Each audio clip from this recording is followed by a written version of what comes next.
Hello, we have a first line. We are in gate 54, the gate of the marrying maiden, the gate of ambition, and the first line is called influence.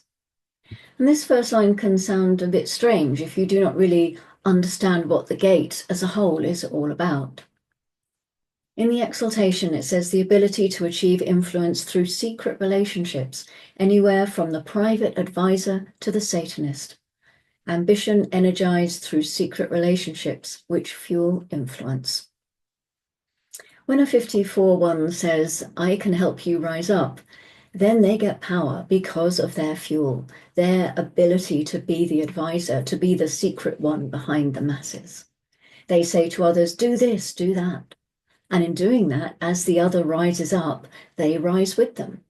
And as they rise with them slowly, that 54 gains power over the very person that they have been helping to transform.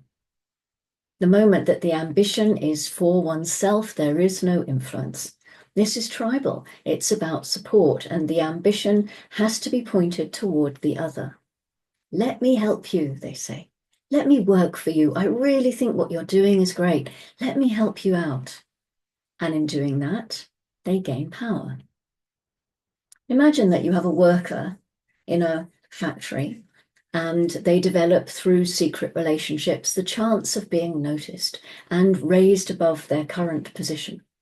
Perhaps they have inside information and they know how to get access to those directly above them so that they can improve their lot and maybe take others with them. So this could sound a bit manipulative, and perhaps the idea of it or the language might be a bit disturbing. But just think about the other side of this. In the root center, on the other side, we've got the 1949. This is the mirror to the 5432. The 19 is looking for the attention of the right principles, the right 49, in order to benefit from them, in order to get a marriage contract that's going to be really worthwhile. You know, both the 54 and the 19 will flirt to get your attention. In the detriment, a socially misguided insistence on formal recognition of a relationship that in terms of influence will diminish its power. Ambition which demands formal recognition, limiting influence. I want everyone to know it was my idea and not yours. Oops. Power over, bye-bye, all gone. The basis of ambition is for the community to succeed. The individual can rise up by helping someone else. And in that, they themselves will gain the influence and eventually rise up too. It's the only way. These two lines, they form the foundation of ambition, and they work in two ways. One is that you're sitting with a friend in the staff canteen and you see someone come in who's very well dressed, looks very management, and you say to your friend, hey, who's that? And they say, oh, it's Mrs. Jones, she's in HR. So the next day, when you go into the canteen, you stand in line and you find yourself standing behind Mrs. Jones. And you say, oh, good morning, Mrs. Jones. How are you today? And Mrs. Jones looks at you. She could think, she could look at you and think, bad perfume, don't know what you're wearing. Who the hell are you? Bad smell under my nose. You know, you've trodden in something. Please go away. Or she may smile at you and enter into a conversation. Oh, well, which department do you work in? How long have you been with the company? And all of a sudden, you have an in. You have the recognition of those forces that you can benefit from in that relationship. Now, on the other side, in the detriment, you insist that Mrs. Jones will have to notice you without you doing anything to manipulate it. You stand in line forever and hope that one day Mrs. Jones initiates the conversation and asks you who you are and which department you're working in. The grounding is coming from gate 53, and the first line is called accumulation. This is the gate of beginnings, the cyclical format energy of the human experiential way. And this line tells us that the nature of our first step in our human experience is accumulation.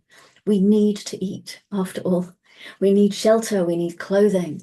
And the need for these kinds of basic resources, they're tribal. You know, they're addressed in gate 19, the mirror to gate 54.